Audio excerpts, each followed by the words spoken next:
Another time, just with John being the person that he was, my mother had passed. And as we were getting ready to get in the limousine cars, I received a phone call. I picked the phone up and I answered that call. And it was Congressman Lewis on the phone. And he said to me, I just heard about the news of your mother's passing, Cheyenne, and I just wanted to call you to give you my condolences and let you know that everything is going to be all right. You just continue in her footsteps and stay in her legacy and stay strong as she was. And it really helped me to get through that funeral. So many memories that I have of my friend, Congressman Lewis. But as I go to my seat, if all of us are going to honor his life and his legacy, we must always embrace his principles. We must always stand up for what is right. We must stop complaining and find something good to do. Get in the way, as he would often say, and do some good works and get in good trouble.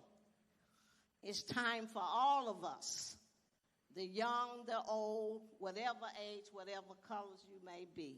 It's time for all of us to become partners and ambassadors for social change in a culture of injustice. But if we don't do anything else, as I heard him say on this last March of 2020, as he stood there, he said, if we don't do anything else, we've got to vote. We've got to fight like we've never voted and fought before. Thank you, John Lewis. Thank you. Thank you for giving me what I needed at a young age to become the person that I am today.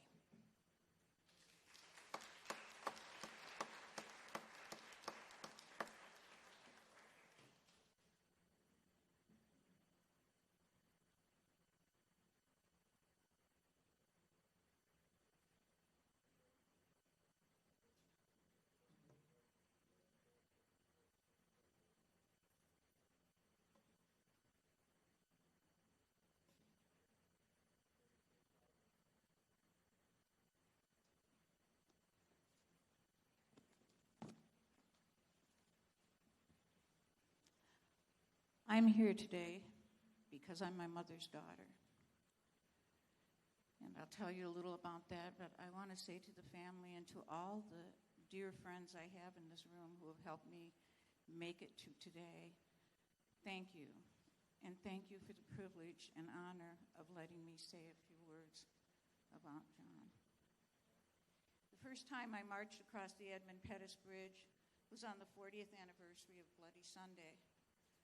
I was walking in my mother's footsteps, the footsteps that led her to her destiny on Highway 80.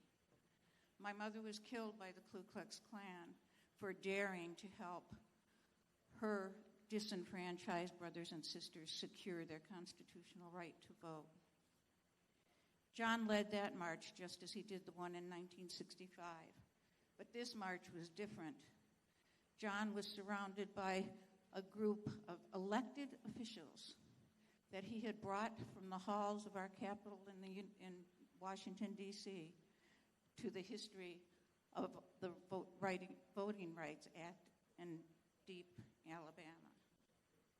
My heart swelled because those people that he was with were the fruit of that high-priced vote that was won in 1965.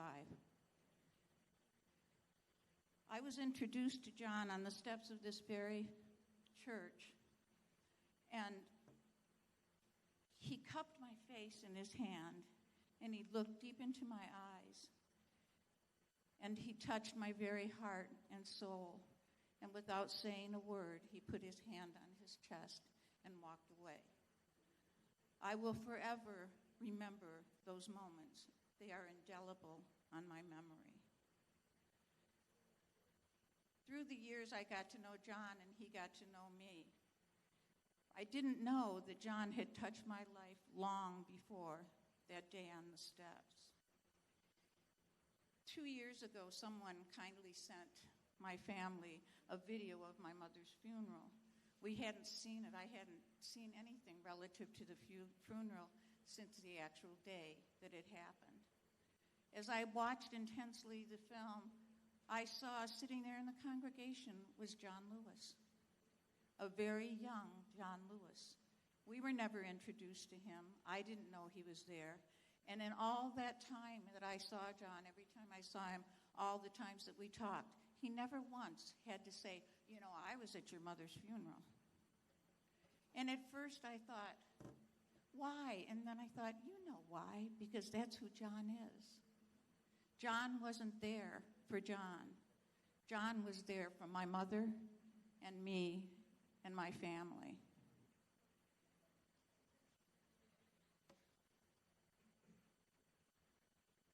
55 years ago, John was in the church with my family as we said goodbye to my mother. Today, I'm here with John's family as we say goodbye to him. And I want you to know that I have something that brings me comfort and almost makes me smile, because I believe that last Friday, my mother and John said hello to each other for the first time. Thank you so much.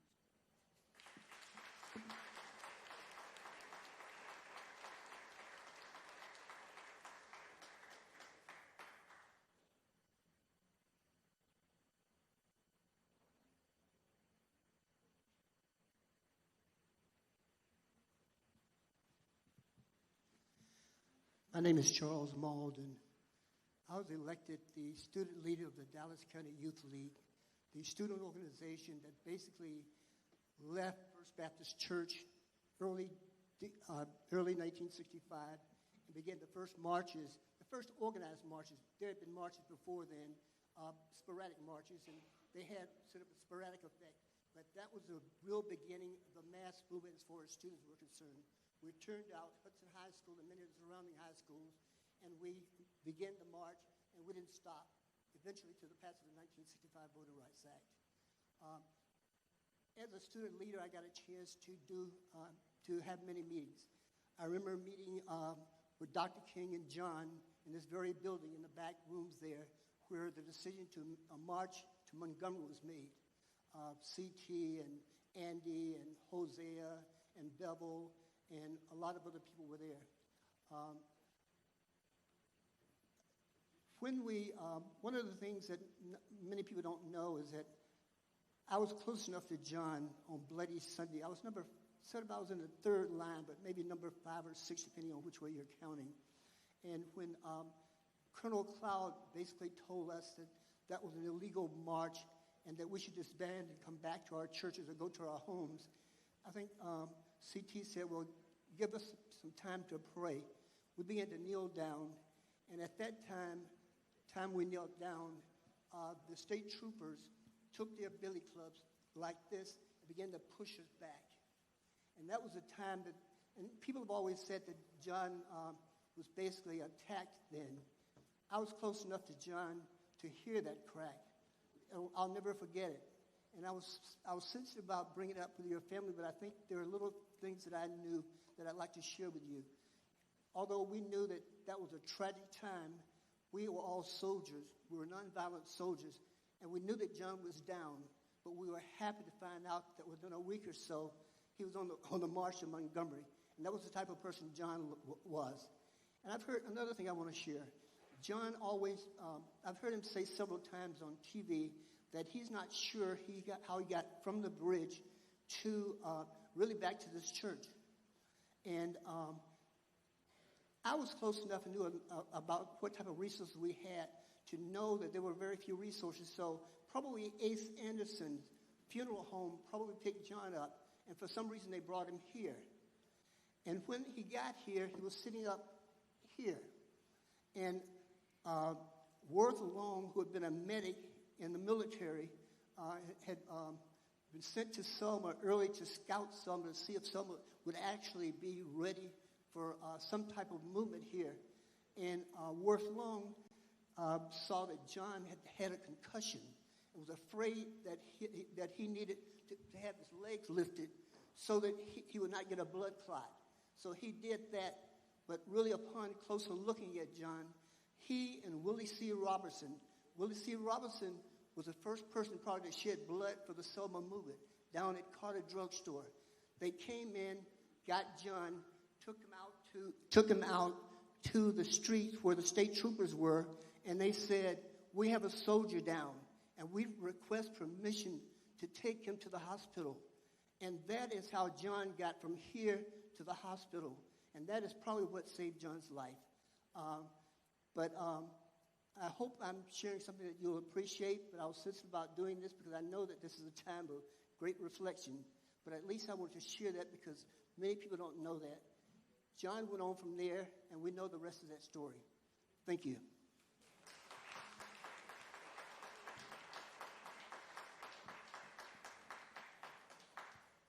Ladies and gentlemen, please welcome Miss Betty Mae Fikes, the voice of Selma, to sing for us now as she did so often during the marches.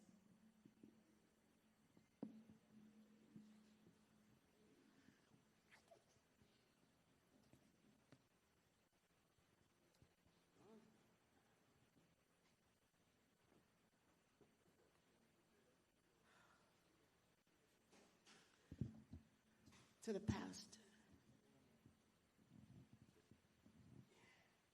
members and friends, my foot soldiers, I'm going to have to speak slowly because I am all cried out.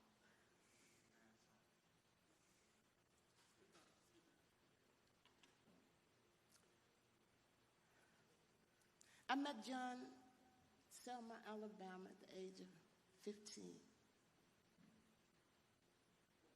I was only child.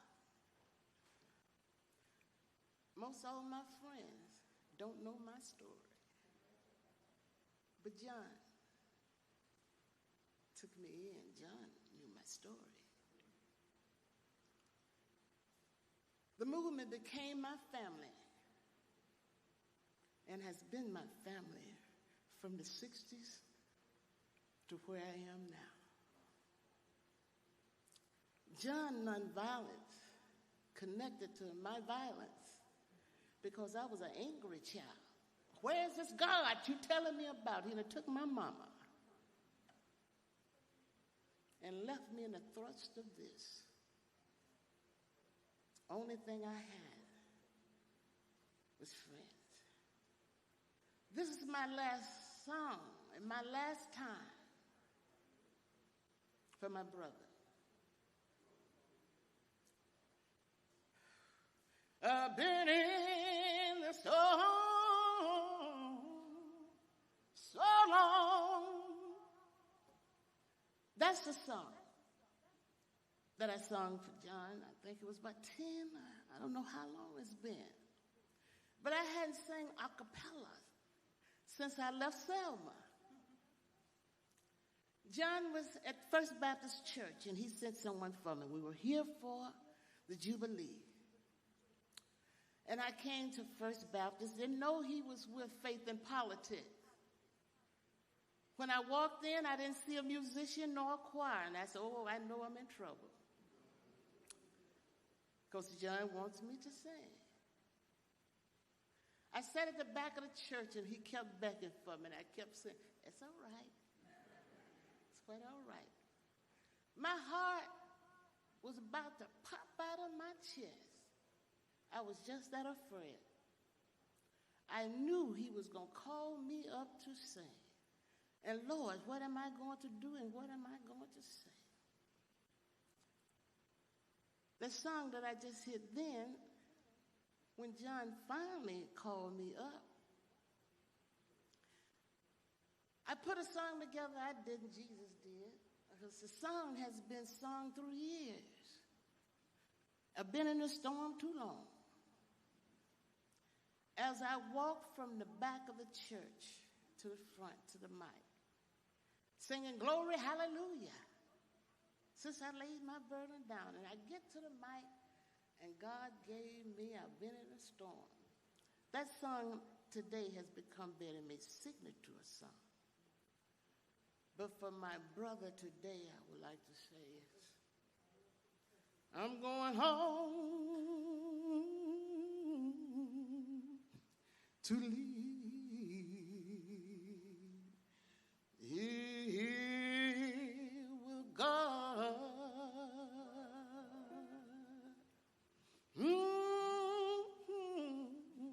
Soon I will be done with the trouble of this world. Trouble of the world. Trouble of the world. Soon I'll be done with the trouble of the world. I'm going home to leave. Will God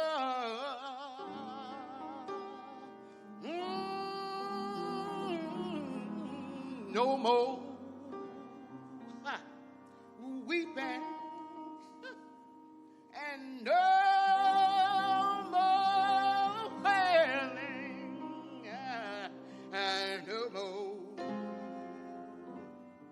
weeping, no more wailing, no more weeping, and no more wailing. I'm going home to leave. Hallelujah. Will God. Oh, oh, freedom.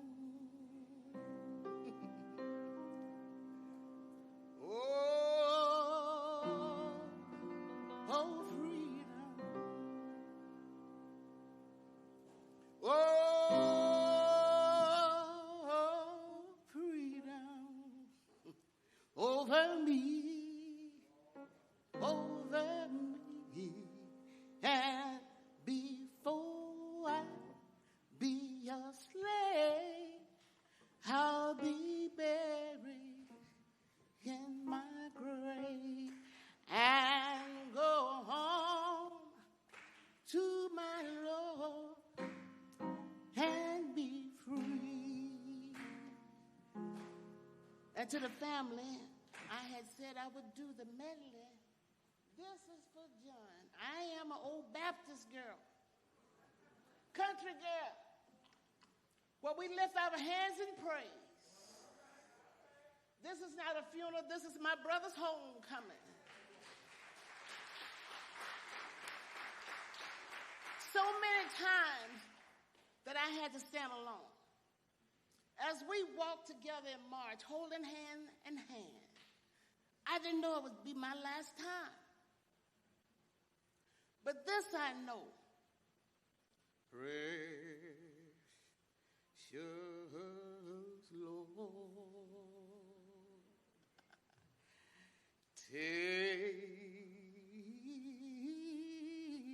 take my hand, lead me on.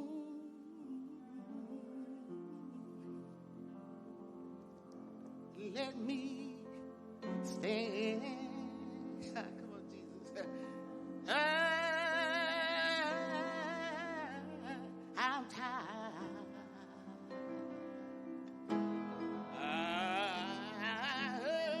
I'm weak.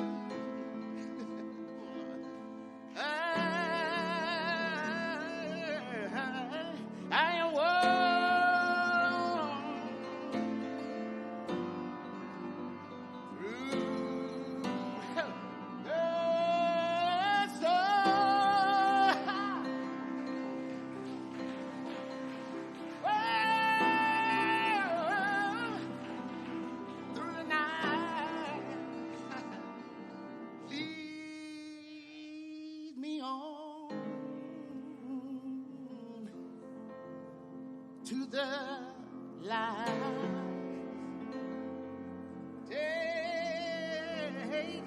Take my hand, precious and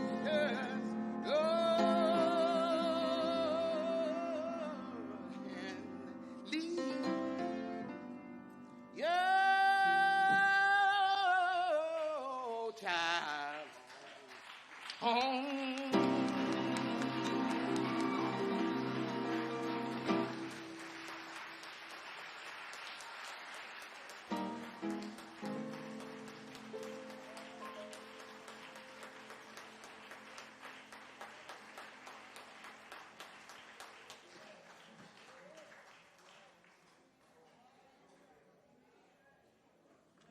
Amen. Amen.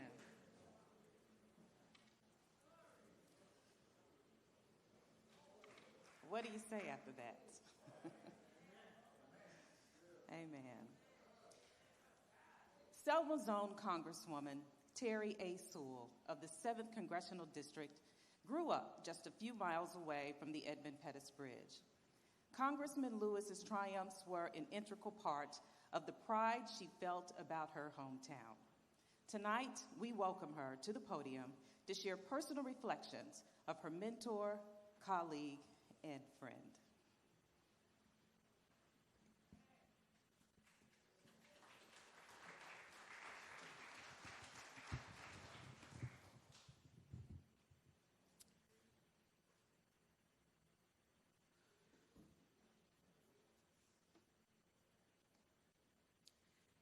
Selma welcomes you. It is always an honor to be here in my home church and to look out upon all these faces. This is a homegoing celebration of life. John would want us to be rejoiceful because every memory I have of John, he's smiling, an infectious smile. I want to thank the family for allowing Selma to say goodbye to John. Thank you. As I look out on all these faces, I see the faces of those who love John, his beloved family, his dedicated staff, and the foot soldiers who march with him. He would say, "You look good," even with a mask. I know that you, like me, are grieving. When I got the news on Friday night of John's passing, my heart broke. But you know, my spirit soared. For an angel had walked among us, and we were all touched by his greatness. We in Selma were blessed to know John intimately, to walk with him in his footsteps year after year after year. Oh, can't you hear him? It's good to be in Selma one more time. Can't you hear him? He was always here. Year after year, he would come to remind us of the sacrifices made on that bridge, of the sacrifices made so that this country, which he loved so much, could live up to its promise. When I was young, they would all come back. I would see them from that seat right over there in that pew. F.D. Williams, F.D. Reese, C.T. Vivian, Coretta Scott King, Juanita Abernathy, Amelia Boynton Robinson, Joseph Lowry, Albert Turner Sr., and yes, John Lewis. But one by one, they're all passing away, gone to their heavenly place. Oh, what a heavenly crew of freedom crusaders that must be up there right now. They must be having a good old time. But they've left us with an amazing legacy. Every generation must press forward to protect that legacy and advance that legacy. They're gone but never forgotten. How I could never forget the many memories I have of John, so many of them right here in this church and on that bridge. 10 times I had the great honor of co-hosting the annual Faith in Politics pilgrimage, bringing a bipartisan delegation of members of Congress, yes, Republicans and Democrats. Only John could bring us together. Only John could bring us together to learn about the events of Bloody Sunday. Each pilgrimage was special. There was a time that the Montgomery police chief apologized to John and handed him his badge, taking full responsibility of the despicable acts in 1960s for his police department. There was that glorious day in 2015 on the 50th anniversary of the Selma to Montgomery March when I got a chance to introduce John Robert Lewis, and he introduced President Barack Obama. And of course, there was this last march when John, sick with cancer, surprised everyone arriving at the 55th anniversary of the march from Selma to Montgomery and stood at the apex of that bridge. Can't you hear him?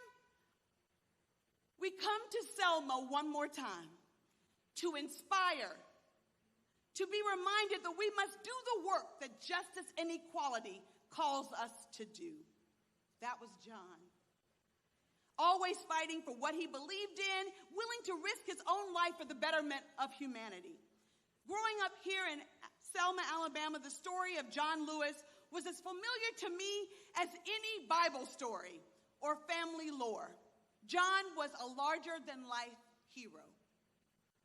It's rare in life that you get the opportunity to meet your hero, let alone befriend your hero.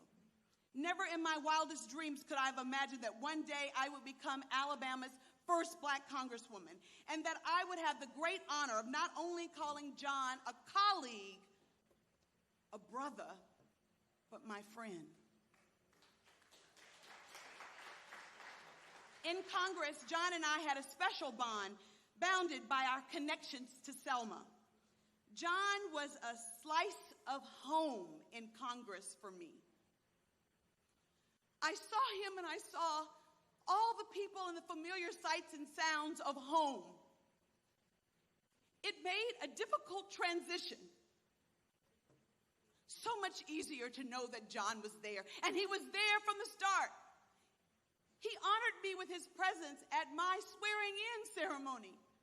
As if he wasn't tired of the Sewells, he came that night and fellowshiped with us, having dinner with my aunts and uncles and thousands of cousins who all they wanted was a picture with John, and he was patient. You know what I mean. You can't walk with John anywhere without someone wanting an autograph or a photo. And John always took the time. He could walk with presidents, kings, and queens, but he never lost the common touch. We would laugh talking about, as I called him, the boy from Troy, and he would call me the girl from Selma. We would laugh about how far our state had come, how far our nation had come. And as I would sit and talk about old battles becoming new again, John never gave up hope. His optimism is what he inspired in all of us. We're all infused with that optimism. Can't you hear him? Find a way to get in the way. Good trouble, necessary trouble. Can't you hear him? But that was John, always willing to share his light, always willing to mentor the next generation. I could be nowhere near him, but if he was talking about voting rights and we were in the Capitol or on the floor, he would say, and that Terry Sewell, she represents Selma, as if he was a proud father, when it was I who was proud of his benevolence. We have a lot more bridges to cross without John. And I would say to myself, how could we get Congress to restore the vote without John, who was the voice, who was the face, who had the power of the movement? But you know what? We're all disciples of John.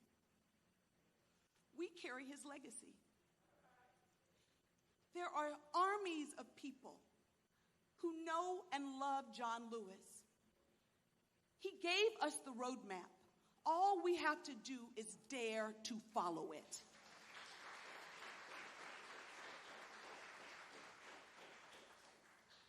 One year ago today, John took a pilgrimage with the Congressional Black Caucus to Africa. It was the year of the return, 400 years since enslaved Africans came to these shores. I have so many great memories of John. So many great memories, and I know that you all do too. And every memory, he has a smile on his face. He is in all of our hearts.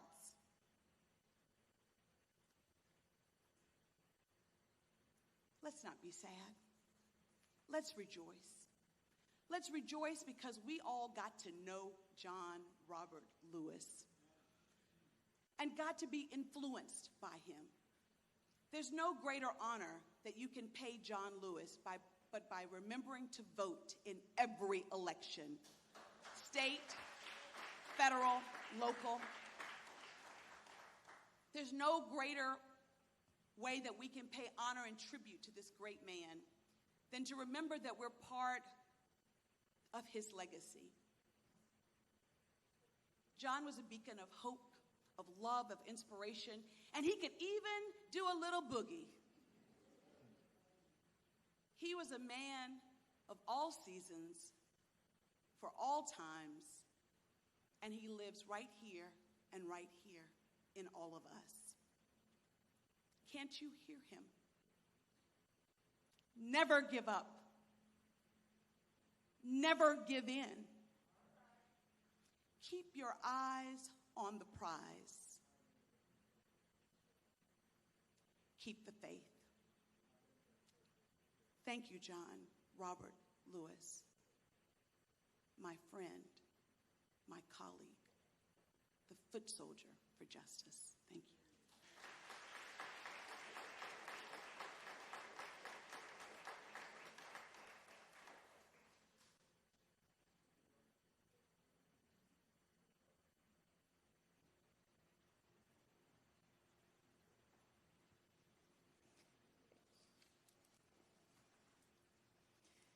It is an honor for me to introduce our next speaker.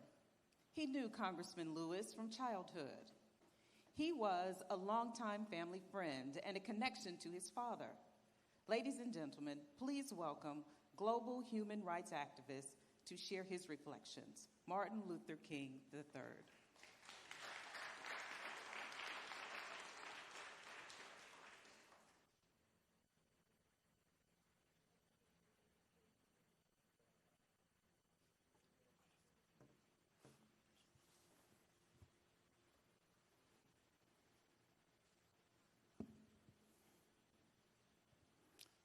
First of all, to John Miles and the entire Lewis family, on behalf of my wife, Andrea, and our daughter, Yolanda Renee, we share our condolences.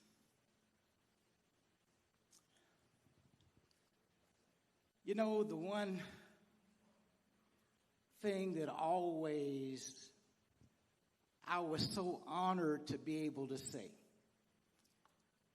was that John Lewis, while he represented the nation and the world, but he was my congressman. And so I derive phenomenal inspiration from his example over and over again. You know, it is said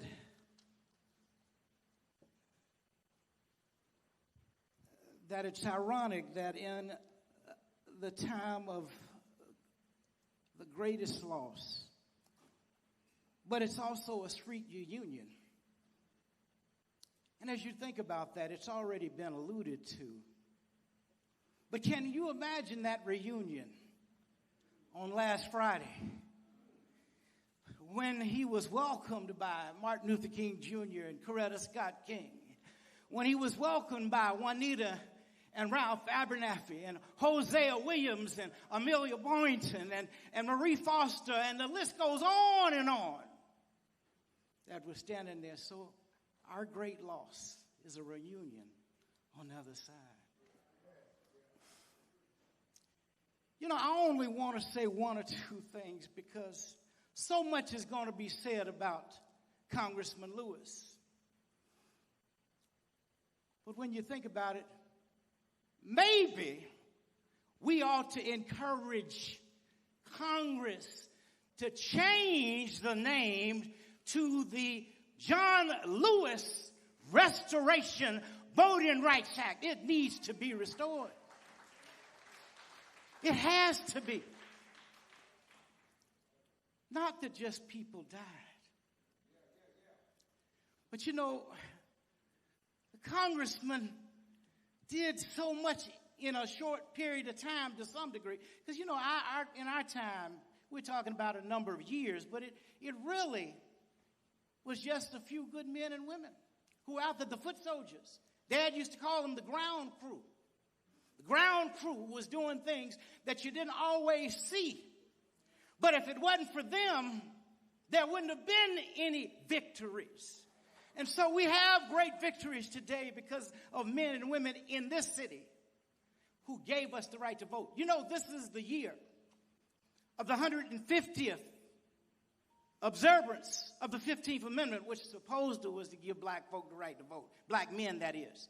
This is the 100th anniversary of the year of women's voting and the 55th anniversary of the Voting Rights Act that Congress struck down significantly in 2013. Excuse me, the Supreme Court struck down in 2013. That's why it's got to be restored. Because voter suppression should be a thing of the past. And so as I prepare to go to my seat, you know what, I think about one of my father's quotes. He used to say that the ultimate measure of a human being is not where they stand in times of comfort and convenience, but where one stands in times of challenge and controversy. He went on to say, on some questions, cowardice ask, is a position safe? You see, it wasn't safe to do what John Lewis and others did. It wasn't safe, but he went on to say that on some questions, the other question is it popular? Well, maybe it even wasn't popular back then. But is it political? Yes, it had some political ramifications. But the ultimate measure was, is it right? That's who John Lewis was. He always did that which was right from his heart. I saw him all the time touching children everywhere, as many of us have. I had the opportunity to lead a delegation, my wife and I, to India in 2009, representing the 50th anniversary that my father and mother traveled that country. And the congressman was there as we traveled to the Gandhi sites because he personified nonviolence. And he challenged us all, even in that country of India. And they were honored to see Congressman John Lewis. And so, as has been said, don't give up, don't give in, don't give out. And we will see our friend, our congressman, our global humanitarian on the other side. God bless you.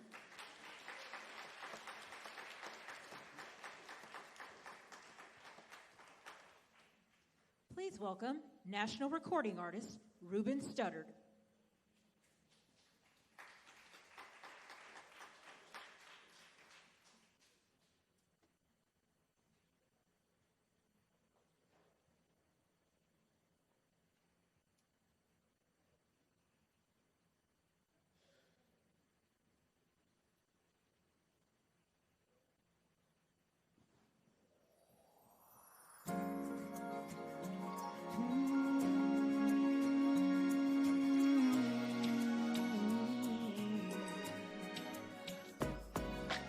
Hang on to the world as it spins around.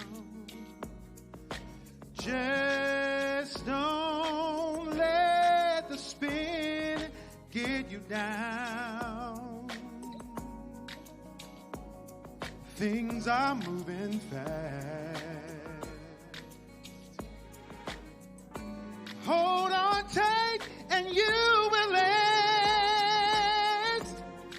Keep your self-respect, your manly pride. Get yourself in gear, keep your stride. Never mind your fear. Brighter days will soon be here. Take it from me, someday we'll all be free.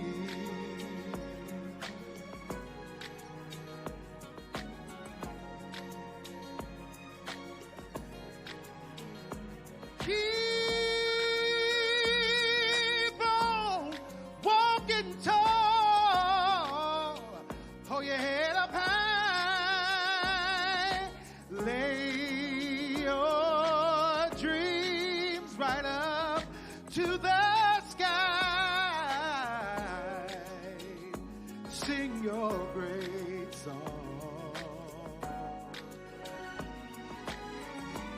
And you keep going, going on. Take it from me, someday we'll all be free. It won't be long, y'all. Take it from me, someday we'll all be free. Come on, y'all. Take it from me, someday we'll all be free. A brighter day is coming, just wait and see. Someday we'll all be free. Hey, just wait and see. Someday we'll all be free. Take it from me, someday we'll all be free. Yeah.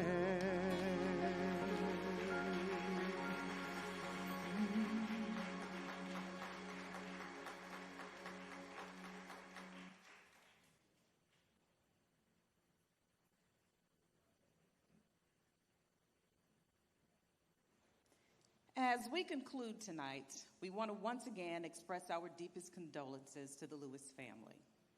Selma is grateful for this opportunity to be a part of our fellow Alabamians' final journey. We love him. And while we will miss him, the impact he has made on this city and this nation is everlasting. And for that, we are forever grateful. I would like to acknowledge native Alabamian Reuben Studdard and thank him for lending his voice in song to this event. And now the Reverend Leota Strong, pastor of Brown Chapel AME, will lead us in our closing prayer, and we would like to thank Reverend Strong for opening up his church so that we could honor Congressman Lewis. Reverend Strong.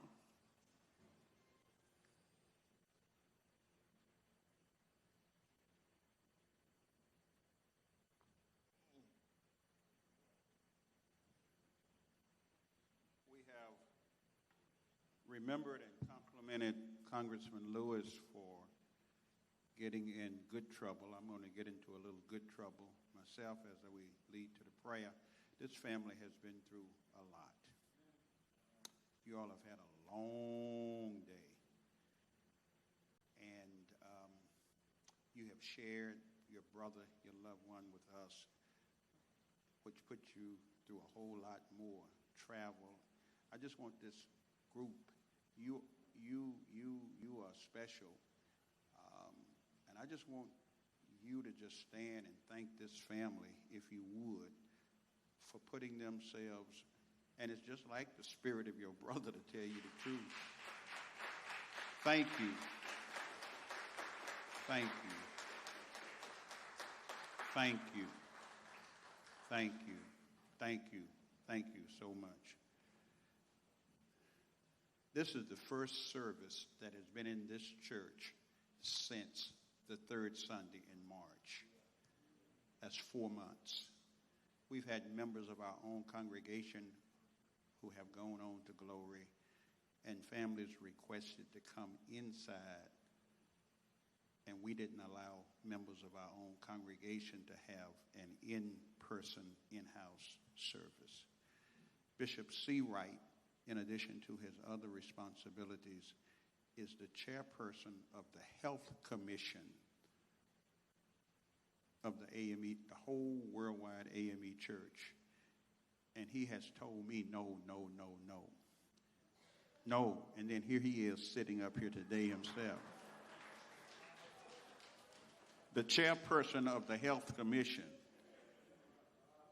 It is because of the gravitas, the magnanimity of your brother. Thank you for sharing him with us today.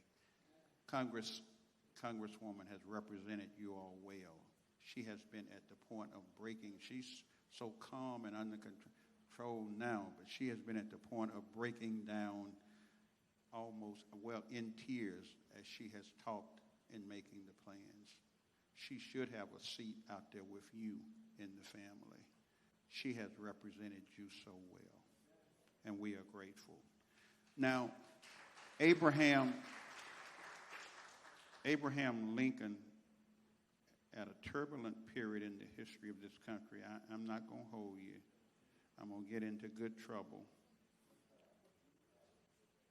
Appeal to our higher angels.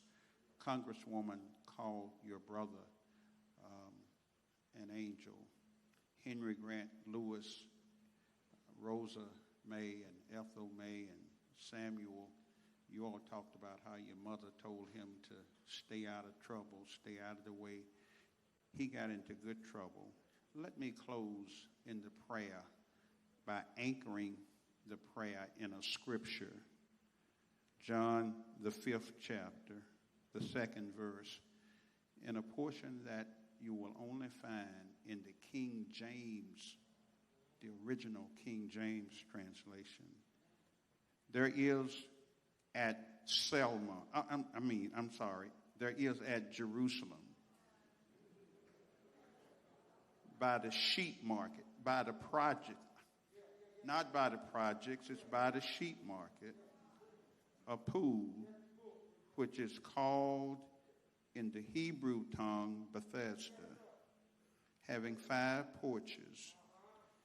In these lay a great multitude of people who had been denied the right to, impotent folk, blind, halt, withered, waiting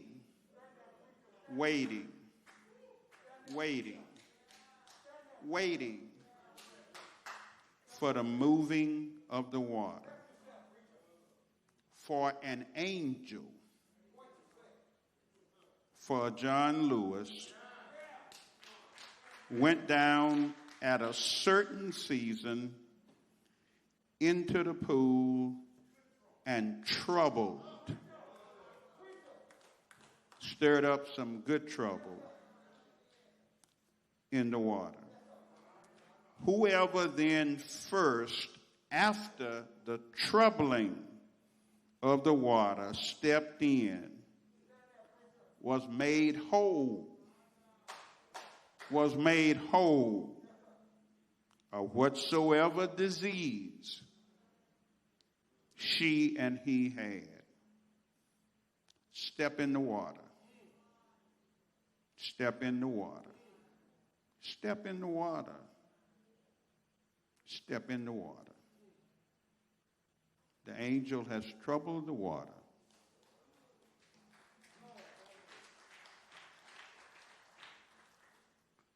My prayer as we close is that we will honor the one who has stirred with good trouble these waters.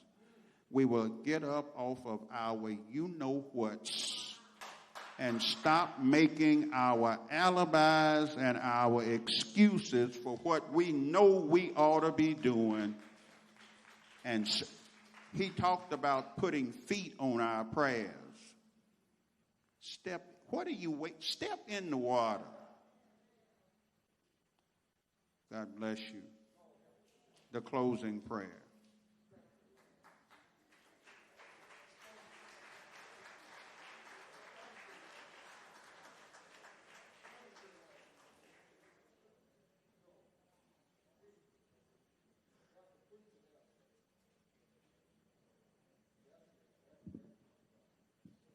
This concludes our ceremony this evening, honoring Congressman John Lewis. Everyone, please remain seated until the family has had the chance to exit the building. Thank you.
be a viewing of Congressman John Lewis's body.